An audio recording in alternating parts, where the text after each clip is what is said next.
Mulshi, how are you doing? Hi Kriti, I'm good. How are you? I'm doing well too. So, what's happening around? What's going on?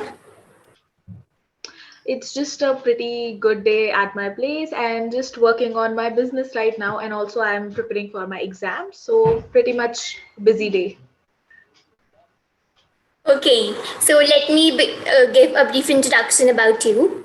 Mulshi Sarvate is an engagement expert and SMM. She helps brands and businesses build and grow an engaging community on Instagram and LinkedIn. She is also a content writing, VA, social media management, and Instagram growth specialist. She helps coaches and organizations to grow their business with effective content marketing strategies. She helps to skyrocket one's entire social media game. She has expertise in creating content, graphics, and building a highly engaging community on Instagram. Reach out to her now. I will drop all the related details in the description below. A warm welcome to you, Mulshi, on Journey Teachers. Thank you so much, Kriti, and thank you so much for having me over here. I'm super excited for all your questions. Absolutely. So, as you are an engagement expert, what are the essentials, ways, or methods of building an engaging and interactive community on Instagram or even on LinkedIn? So, how do we actually practice that? So basically, first is content. Like we said, content is king. So you need to create content that actually attracts a target audience, that actually makes your audience to go ahead and engage with it. First of all, creating content that actually helps your target audience actually make you to actually help them, solve their problem, and automatically they'll engage with your content without even thinking about it, including all types of content.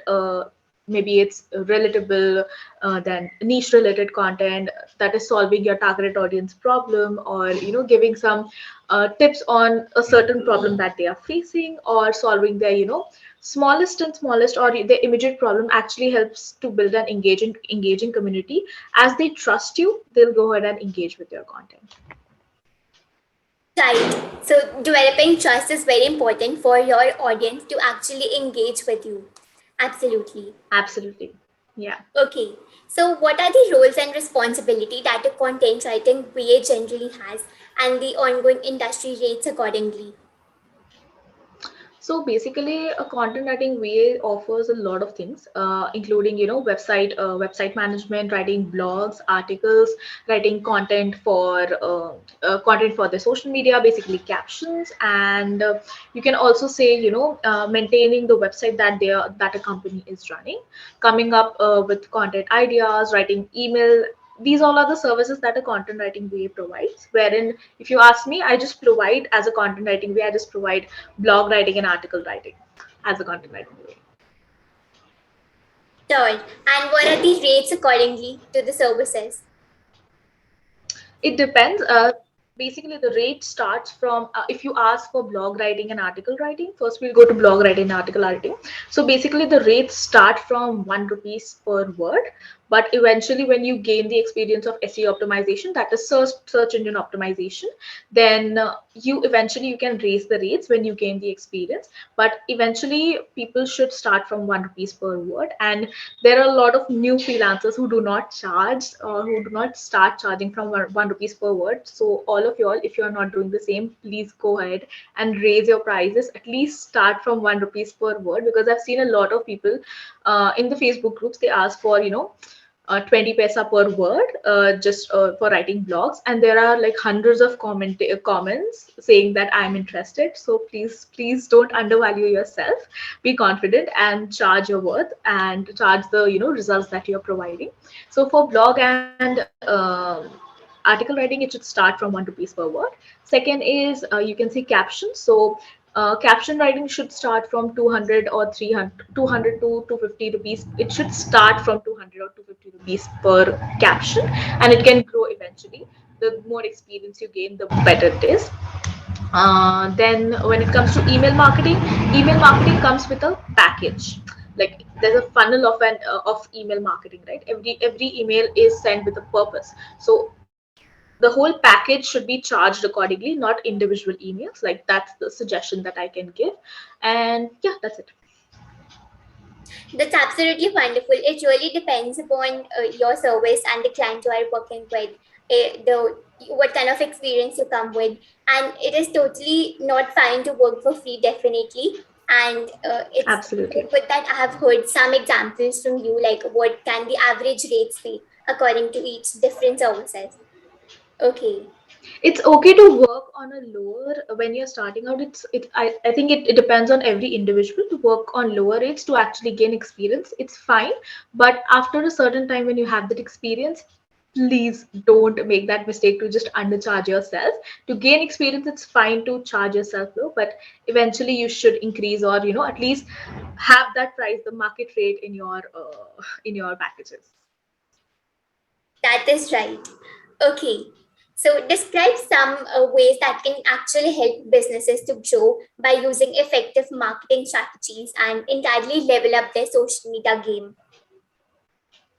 Okay, so again, as I answered in the first question, content is something, content is the king. Content marketing is the strongest marketing that can attract the targeted audience eventually, and you can get immense leads through creating content that attracts the targeted audience. So basically, to all the businesses or coaches or even service providers, content is something that makes you stand out. Creating, uh, by seeing that content marketing really helps you attract leads. I'll not say to give just hacks, tips and trips, and just how to kind of content, because it's some that kind of content is created by each and everyone in the industry. Like if you are if you're giving 5 tips on creating you know good design on Canva, five mistakes that people are making on Instagram in 2022, these are the types of content that almost each and every social media manager or every second social media manager is making.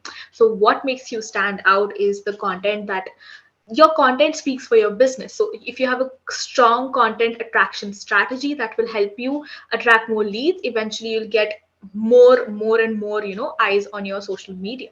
So for doing that, you need to know your ideal clients in and out. Like, I'll give you a small example. So when it comes to a business coach who is actually helping people to build their business and to get how to get more leads through Instagram or LinkedIn or Facebook, anything. So if there's a business coach and her targeted audience is freelancers, newbie social media managers, or new coaches. So her content will always evolve around only those targeted audience. Like if a social media manager is struggling to actually raise their prices, like when we start out as a social media manager, we tend to charge ourselves really low, and a social media manager has to do tons of job. So if that social media manager is facing that problem, and this business coach can actually help her. So she is her targeted audience. So she will create content like how to raise your prices, how to create offers that becomes irresistible for your targeted, or for your ideal clients to actually just pick up that offer and just come to you. And then she can help she'll create content that actually gives her a solution, that if this is the problem that you're creating and this is the exact solution, just you need to just apply it, and you'll have that thing in your that you want. So this is something that actually that actually will help you get more eyes on your social media, and that will actually make you stand out from everything that is there on social media right now. That is absolutely correct. You need to, build creative content so that you actually stand out and get recognizable by the audience as well. Yeah. Absolutely. Okay. So online presence on various social media platforms requires how much daily involvement and interaction, and how much does it have boundaries with one's personal life? Yeah. So it depends on how you want to create. How much time do you want to spend time creating content? See, there's something called batch creation content, batch creating content, that we all social media managers specifically prefer doing it, because we have to create content for our page, for our clients page as well. So batch creating content that helps you keep yourself sane and manage everything. So batch creating content is that will help you save a lot of time in for the coming days. Supposedly, like if you ask me today, I always create content for the next month beforehand, like 1 week before the month starts. So it is advisable to keep yourself sane and be consistent on social media without taking, sometimes it happens that something wrong happens in our family or something, we may get sick and we are unable to actually create content at that moment. So batch creation content actually helps you to stay consistent too, and stay accountable to your account or your social media platforms also. Then second is repurposing content. Sometimes it happens that we are tend to run out of content ideas, or sometimes it happens that we are at the last moment, there is something wrong and we are unable to come up with the content idea. So repurposing content helps you to save a lot of time while creating content on social media. So like if you have a reel on giving 5 ways to create a content strategy, then just create a carousel or a static post or maybe a graphic post out of it. So this is how content repurposing works. So you can always repurpose your content. If a content piece is posted at least 1 month back on your Instagram handle, you can post the same content piece on LinkedIn after a month. So that is also how it helps. The second thing that you asked is how to build more engagement on your social media page. So basically, for engagement, you need to do 3 to 4 things. Number one is actually create an engaging content that will actually create have an engaging hook either in your title or in the first line, that is called the hook of the caption. To actually, whenever people read that, they'll go ahead and they are bound to go ahead and take action. Having a hook helps the reader to act means actually is bound. When you have a clear hook, that actually bounds the reader to read the whole caption. And having a powerful CTA helps your audience to actually answer the specific question that you're asking to them, or the specific problem that you're asking to them that they are facing.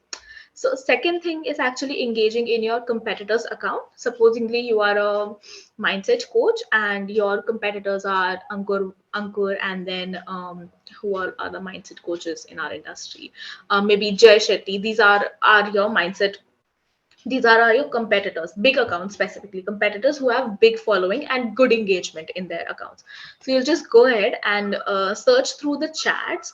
There are a lot of questions that people drop down when they're facing something to these big accounts, and specifically uh, people, because they trust them so much. So you can just go ahead and answer them, you can help them, give them a solution. So what happens, this actually catches the eye of that person, and they are bound to come to your page and follow you, or either interact with your content. Third thing is engaging with your own community. Supposingly you have 200 followers right now, engage with your existing community. Give them maybe a reply to their comments. Then first is that replying to the comments that you have on your post. Second is go ahead and reply to their comment on their post, like their stories, etc., to actually know them that you are watching them, you are reading their content. So second thing, this should be done. Third is engage in relevant hashtags where your targeted audience is lying. Supposingly my targeted audience is business coaches, mindset coaches, maybe you can say career coaches or communication coaches. So these are my target audience. So my relevant hashtags to actually specifically engage is these hashtags: hashtag communication coach, communication coaching, then career coaching. These are my relevant hashtags to engage. So engage for at least 10 minutes in these hashtags, but specifically to the second tab, not the top post, but the recent post, because top posts are already having a really good amount of engagement. It may happen that people won't recognize your comment. So engage for 5 minutes in the recent and 5 minutes for in the top. So this will help you to keep a balance out of it. And the last is the most important, that exist, always have a time period in your day, at least 4 times a week, that you engage with your followers stories, so that you always have them in their DMs. You are always constantly talking with them in your DMs, so that to build the trust factor, you need to cross 2 stages, like knowing, liking, and then the trust, right? So to get them to know you, you need to actually be involved in a conversation with them. It's not necessarily that they will always be involved, they'll always reply, but you should also need to, like, if someone is taking first, like, a step ahead, you should also take a first step towards them. So that's how the trust is built. So these are the few things that you need to keep in mind to build an engaging community and to have a great content strategy. Amazing, literally, like when you started from batch creating content to repurposing the content, and you have literally decoded the entire engagement process, maybe using the hashtags or maybe going to the big accounts and using that accordingly. So really well done, and I hope people who are watching they got some really amazing tips and suggestions. Yeah, Yeah, I'm sure. okay. So, what would be your desired package? Like, what would you suggest for the package for engagement when a client asks for from the beginners? For the beginners, so basically, if you have some experience, if you don't have any experience on engagement, and it's your first engagement account, so for maybe 30 minutes of engagement 5 times a week, you can charge around 2k to 3k for a month. I don't know, means it depends, completely depends on your results. Like, see, people want results.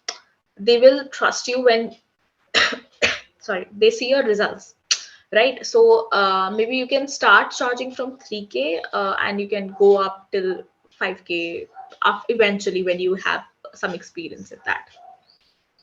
Right, experience matters a lot, and it's okay to get started with at least some lower rate. But if when you Yeah, are really bringing results and you have some experience, that really matters. absolutely. Okay. So, suppose a brand or a freelancer comes up with an online course that will be a source of passive income. What are the content marketing strategies used in such a way to generate leads and sales for that? Okay, so there's something called, whenever a course creator, anybody launches a course or anything in general, it's not specified to any course, anything, any product or a course. When you launch it, there's a warm up sequence that we say, like, the content has a warm up sequence. So first is like, first week always goes, supposedly, in the month of April, my client is launching a, maybe my client is launching a course on, you can say, on how to sell on DMs. Okay, so that's a course on how to sell on DMs. So there will be a whole warm up sequence in the month of March. The first week will start from objections. Like, I will be saying to you that, are you making these mistakes, and are you struggling to actually go ahead and talk to people in the DMs? Are you someone who doesn't like to go on a discovery call every time when you get a lead? So these are the objections, these are the trigger points in your mind. So people, this is called, the first stage is called the means this whole stage, first stage is the warm up sequence. Okay, the first whole month.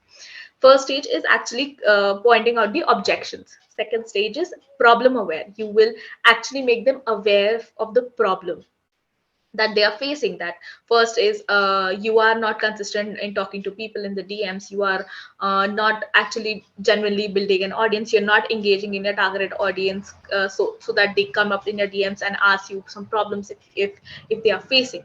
So these are the problems that you are actually telling them, this is the problem.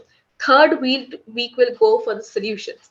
The problem that you have actually pointed out in the second week. Third will be all about solutions, giving them DM scripts, maybe some ready-made DM scripts that they can just go ahead, pick it up, and they can just use it. Second is giving them tips to actually how start a conversation, how to be confident on DMs. These are the solutions you are giving in the third week. Now the fourth week is the final week, because on the first week of next week you are launching the product. So the fourth week will be all about, mindset, and actually giving them, you can say, a view, a vision, basically a vision, that imagine if your leads, like, you're just taking them to a journey wherein you are making them imagining something. Supposedly, if I say you are struggling to convert clients in the DMs, and if I say you that, imagine if you are converting a $500 client, just not you don't have to hop on a discovery call, and you're converting them just through your DMs. So it is something we all want, right? We don't like to go on discovery calls each and every time when we sign in the clients, right? So this is something, you take a customer through a journey in the warm up sequence, and these are the 4 stages. And the last stage is you launch the product and you just promote it through testimonials, through results, and similarly it goes in the story as well.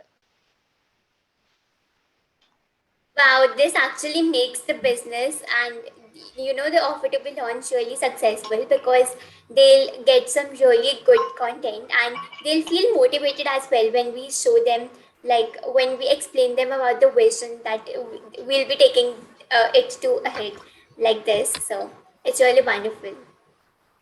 Okay. Thank you. So, how should one present oneself and one's services and nail the discovery calls and ask for testimonials at the time of offboarding, or maybe working with them for long as well? Some tips on that. Okay, so your first question was, I didn't hear it. What was your first question? Okay, how should one present oneself and one's services and nail the discovery calls and ask for the testimonials at Okay. the time of offboarding? Okay, so the first is, be confident about your services. Whatever you, even if you're a beginner, it doesn't matter.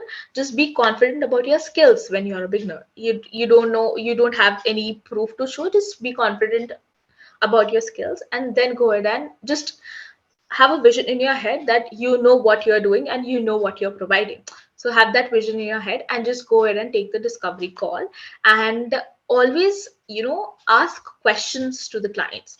And there are two important things that we need to keep in mind while we are doing a discovery call. Ask questions, any questions that comes in your minds, like supposingly, their goals, what are their 6-month goals, or what are the 1 year goals for their company. Second is, what are they expecting from you. Third, maybe, what are their budget for the exact service. Fourth, anything about their company as well, so that people, the whoever is the potential client, they know that you are actually interested in providing the solution for their problem, because the why they are hiring you. So it's always advisable to always, have a set of questions when we go to discovery call. And second, let the client speak. What happens when we are nervous, we always just keep talking and talking. You're not there to just talk. Talking more will actually make your potential client be interested less. So instead of that, let them speak more and just ask questions and hear them aloud. Be a good listener while doing a discovery call. So these are the two things to actually nail the discovery call. Be confident. Second, have a set of questions ready, like what are the goals, what is the transformation you can provide, and what are the budget that they are having, what are they looking forward to in the service that you are offering. And these are the basic questions you need to ask. Fourth is, let them speak. So just concluding it. And I guess the last question that you asked was about offboarding and how to get a testimonial, right? So see, I always prefer, whenever I sign a contract, there's always one thing mentioned, that at the end you have to provide a testimonial, even if it's a 1 month project, 2 month project, 1 year project, 1.5 year project. It's advisable, like I always make sure that I always have that one line in my contract to actually give me a testimonial. Even if it is a written, that's fine. Written or video, that's totally the client's choice, but you need to give me a testimonial while I'm offboarding you.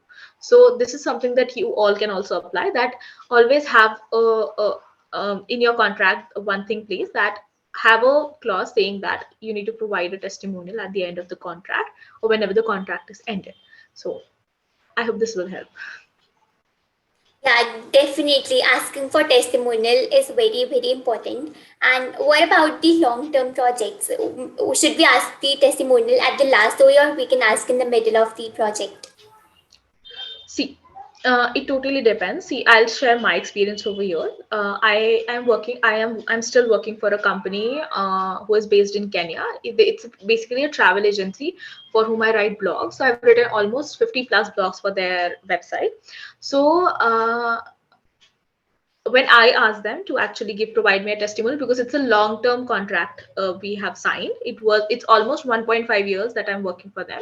So I asked them, I guess 6 months back, for a testimonial, saying the number of blogs and etc. etc. So they told me that it's not possible for us to provide a testimonial, not because your work was bad or etc., but your work was excellent. But at the same time, at the end of the contract, we are willing to provide you a testimonial. That's not a problem. So from that onwards, I always add this one line to actually give me a testimonial within 2 or 3 months of working. So this is something that you can again apply. And if it's a long-term project, and if someone is not comfortable, because see, what happens, the client sometimes fear that if they give us a testimonial, then the quality of our work will go down. Like, this is a mindset issue that a client have, and it's okay also, it's fine also. So always mention that in your contract, so it becomes easier. And if it's a long-term project, and then if a client is not willing to give a testimonial, I just don't force them, because I already have a lot of testimonials. But I truly believe that it's not okay to force them. Instead, there's a smart way to get a testimonial also.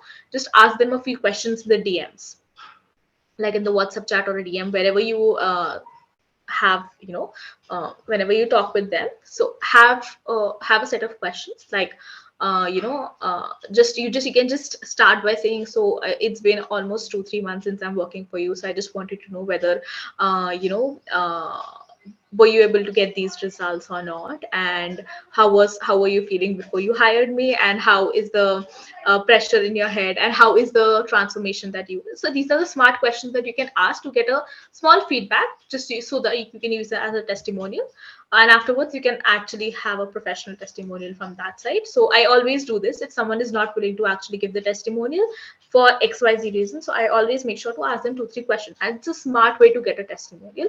And if it's a long-term project, and if it's specifically, if you have not mentioned in the contract, some people hesitate to give the testimonial. So these are the things you can do if someone is not willing to give the testimonial. And if it's a long-term project, within 2 months, make sure that you ask for a testimonial, so that you have, you can show it on your socials.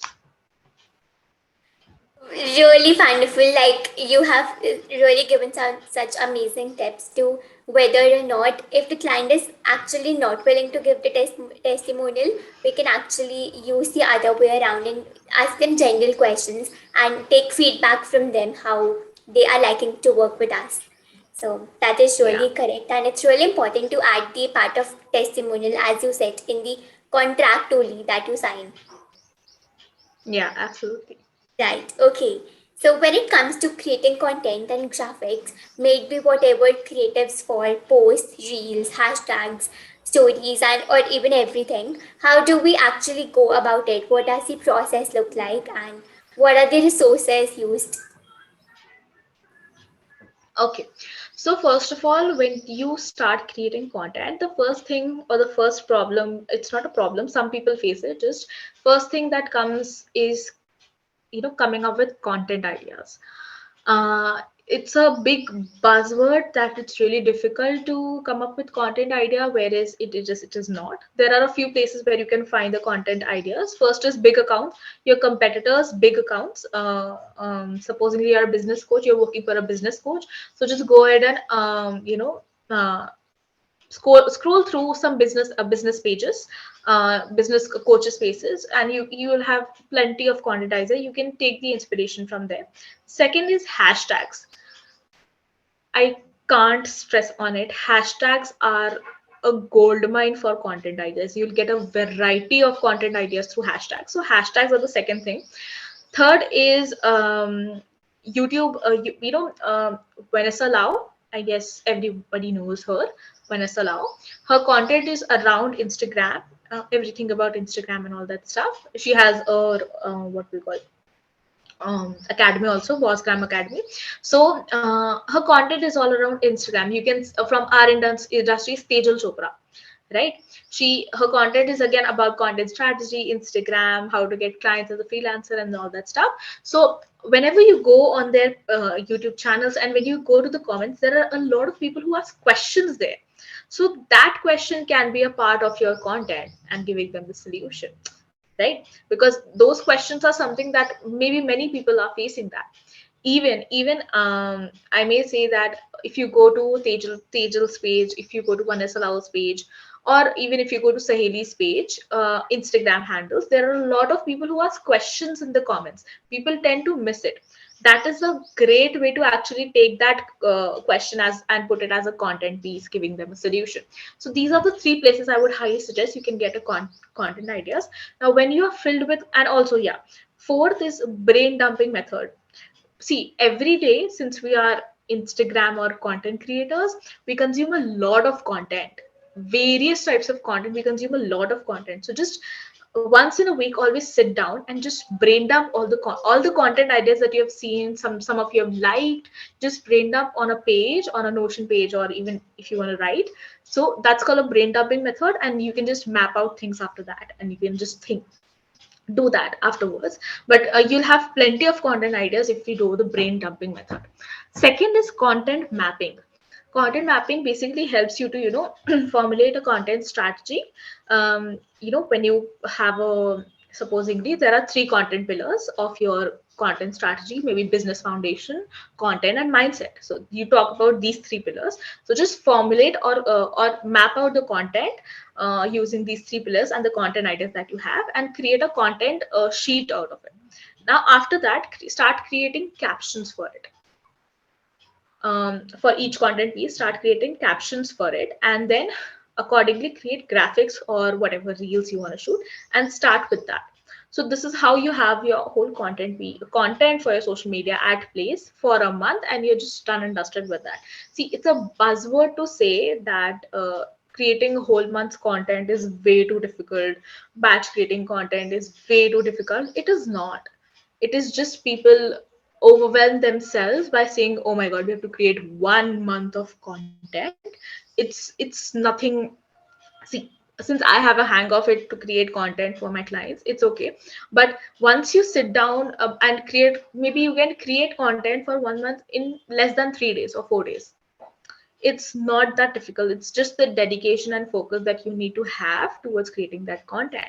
Like, first day will be all about research, market research, coming up with content ideas. Second day can be about writing captions and, doing a deep mapping out of the content. And third day can be, shooting reels, designing covers, and etc. And you're done and dusted with that. It's just the focus and the, right strategies you need to have.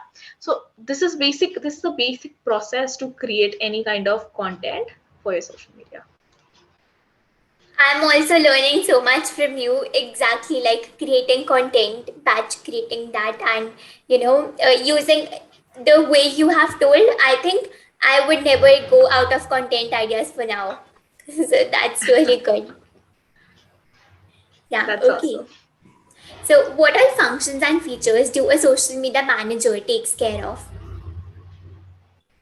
So, see, a social media manager takes care of endless things. Like, the list never ends. Like, you need to come up with content ideas, map out the content, create a content strategy, have a funnel, Instagram, the funnel that we call at place. Then we need to engage in a targeted audience, engage in a client's account, engage in their targeted audience account, engage in hashtags, share their stories, actually make their stories, design graphics, come up with graphic content, come up with a hashtag, do the hashtag research, do the market research, do the content research. See, my fingers are less for that. It's an endless job. So there are, and also profile optimization too. It's a big to do. But at the same time, having a list of jobs specified in the proposal or a contract or the contract, it's really important to have mental peace also.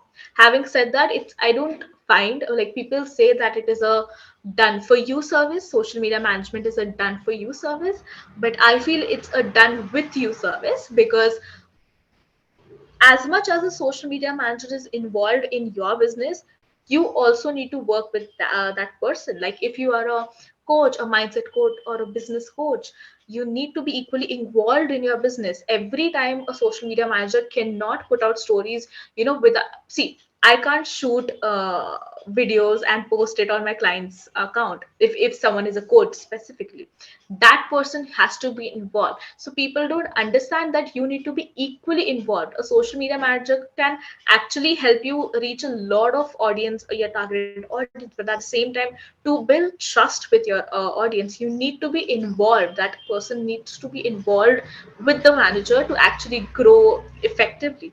So I just feel that it's not a done for you service, it's a service that is done with you, not for you. Then I guess, what was the second question? Uh, just this, but like, what are the roles and responsibilities which a social media manager generally have? Okay, so I just listed so many. So there are like endless jobs that you need to do. So yeah, I already listed that. Absolutely. And one point I really liked, as you said, it has to be highlighted in the proposal itself that what are the requirements and what are you going to do, what are your deliverables accordingly. That really helps you Yeah, to establish peace as well, and which is really important. absolutely. Okay, so what would you suggest to somebody just starting out about the ways to grow their business or their personal brand on Instagram or even Okay, LinkedIn for that uh, matter? of course. So the first thing is start creating content, and the second thing is be consistent. Since you are new to the platform, since you are new to this space, you need to first start creating content. Eventually, when your targeted audience notice you, you'll get more eyes on your page, and have, you know, create create high quality content to make yourself stand out. It doesn't matter you have 99 followers, 10 followers. If your content is high quality, I will go ahead and follow you, no matter your number of followings. Second, be consistent with your content. It doesn't matter, it's a reel, it's a post, it's a IGTV, it's a live, but be consistent with it. That will help you actually grow. And third is, specifically for all the freelancers out there, never stop networking. Like, literally never stop networking. I did that mistake. When I started out as a freelancer, I used to network like every single day, even on Sundays. Then, after I was full with my clients at a certain stage, I stopped networking for 2 months. And you won't believe, my I network means I was highly engaging and networking for 6 months. I stopped for at least 1.5, 2 months, and I had to start from scratch. So my whole hard work of 6 months just gone into vain. So never stop in networking, even if you are at a certain level, or even if you are just starting out. Network in Facebook groups, help people. People ask a lot of questions over there. You can convert leads from there. Network on LinkedIn. LinkedIn is all about networking. And third is engage with your target audience on Instagram. Never stop doing that. So these are the basic 3 tips I can say to all the new freelancers. Right, consistency is the key, and network is really your net worth. Okay, Yeah. so you want to talk more about your business and your personal brand? Sure. So basically, I started my journey as a content writer. Then when I developed and learned the skills of a social media manager, I shifted to a social media management. And now I'm an Instagram and a LinkedIn engagement expert. Why I chose this? Because it's really a market gap where people face a problem. They don't have time, or they don't really interest in engaging. So engagement is something that people really lack in, and they don't know how to do proper engagement. So I chose this niche because it was a problem in the industry. So just giving them a solution, I thought to become an engagement expert. So basically, I provide all the services: content writing specifically for blogs, and article writing too, social media management just for coaches, or maybe small businesses like restaurants, or professional organizers. So these are my target audience for social media management. I provide engagement services for any business in Instagram or LinkedIn. It's for open to all. And my fourth service is my one-on-one VIP sessions or intensive calls, wherein I help new freelancers to actually start with their journey, and how they can actually get paid good, high quality clients through any social media platform. So these are the base. I have a small tiny business, but I put my heart and soul into it. That is so wonderful to hear about your business, and you are doing such a great job. And I wish you all the very best. Thank you so much.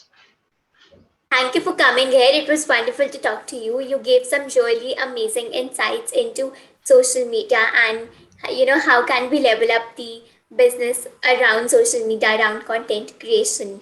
So it was wonderful. Thank you so much. Thank you so much for having me. It was really wonderful talking to you, Kriti, and I hope you do really wonders in your field. And I wish you all the best. Thank you. Thank you so much. How did you find this interview? How did you like me as a host? Absolutely wonderful. This is the first interview that I am giving till now. So it was really special, and I'm so happy that I did it with you on your YouTube channel, and I'm so excited to see the video. Thank you. Thank you so much.